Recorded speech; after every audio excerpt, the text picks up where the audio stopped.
En el vídeo de hoy vamos a ver cómo manejar un dron con el mando de la PlayStation 4 y si no tienes el mando de la Play, pero tienes por ejemplo un teclado o cualquier otro mando, también podrás manejar tu dron.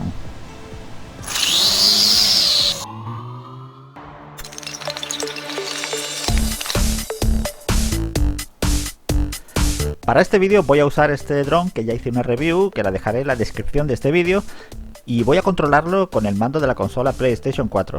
También voy a usar un soporte para tener el teléfono sujeto al mando y de esta forma poder ver la imagen de vídeo de la cámara del dron. Es imprescindible que nuestro dron permita el control a través de nuestro teléfono Android usando una aplicación, la aplicación que sea compatible con nuestro dron. Para asociar el mando al teléfono voy a usar una aplicación que se podría decir que es una vieja conocida de este canal, se llama Octopus y sirve para jugar con mando, con gamepad, a juegos que en principio no son compatibles con mando. Tiene como punto negativo que tiene bastante publicidad y lo bueno es que es totalmente gratuita. Aquí nos dice arriba que no tenemos un mando conectado, así que conectamos el mando por Bluetooth, pulsamos en el botón PS del mando de la Play y en Share y comienza a parpadear la luz del mando. En el teléfono activamos Bluetooth y dentro de los dispositivos Bluetooth pulsamos sobre uno que debe aparecernos que se llama Wireless Controller. Así que vinculamos el mando con el teléfono y listo. Dentro de la aplicación Octopus debemos seleccionar la aplicación de tu dron, que en mi caso se llama Eachine GPS, así que la seleccionamos. Y como esta aplicación se conecta por Wi-Fi al dron, pues lo que voy a hacer es conectarme a la red Wi-Fi del dron para así poder manejarlo. Ahora entramos a la aplicación del dron desde la aplicación Octopus y me aparece para que acepte varios permisos, así que aceptamos. Y aquí aparece una pregunta que hace siempre la aplicación sobre si tenemos el dron calibrado, le pongo que sí. Y aquí me aparece una advertencia de que no tiene señal GPS, pues es normal, estoy bajo techo. Bueno, pues ahora empezamos a asignar los botones del mando con los botones de la aplicación. Así que pulso en este símbolo con ojos que es de la aplicación Octopus y pulso en el botón más.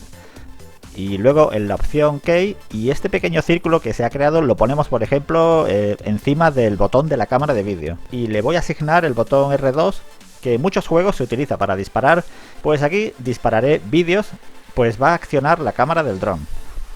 En definitiva, se trata de ir colocando botones del mando encima de los botones que quieras manejar.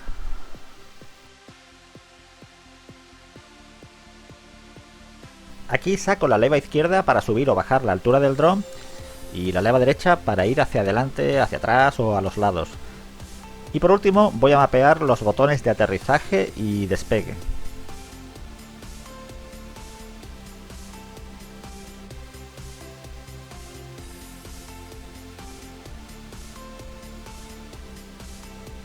El control de las levas tiene un poco de retardo, sobre todo la leva derecha va un poco lenta y dentro de los ajustes tenemos esta opción que sirve para que las levas reaccionen un poco más rápido.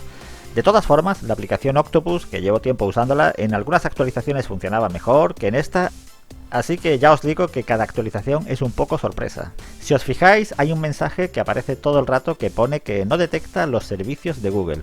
En este recuadro a la derecha se muestra un mapa de Google, pero a través de Octopus no aparece el mapa. Y esta opción de los servicios de Google se puede activar, pero es de pago, y como no es necesaria para manejar el dron, pues no la voy a activar. Los botones funcionan perfecto, así que vamos a probar qué tal funciona el dron.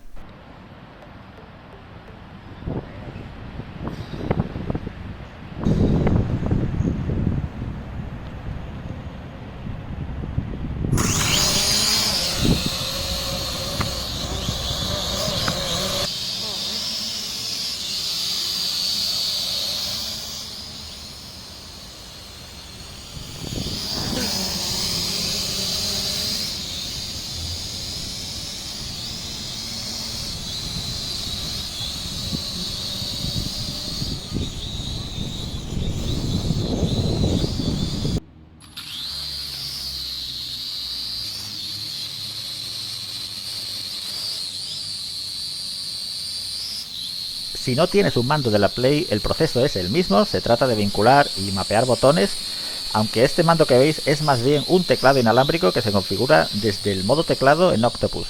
Lo malo de usar teclados es que los movimientos del dron son muy bruscos, no es un movimiento progresivo que permita manejarlo suavemente. Y bueno, aquí vemos un teclado normal conectado por cable OTG al teléfono. Bueno chicos, espero os haya gustado el vídeo, si es así pulsa like y nos vemos en un próximo vídeo.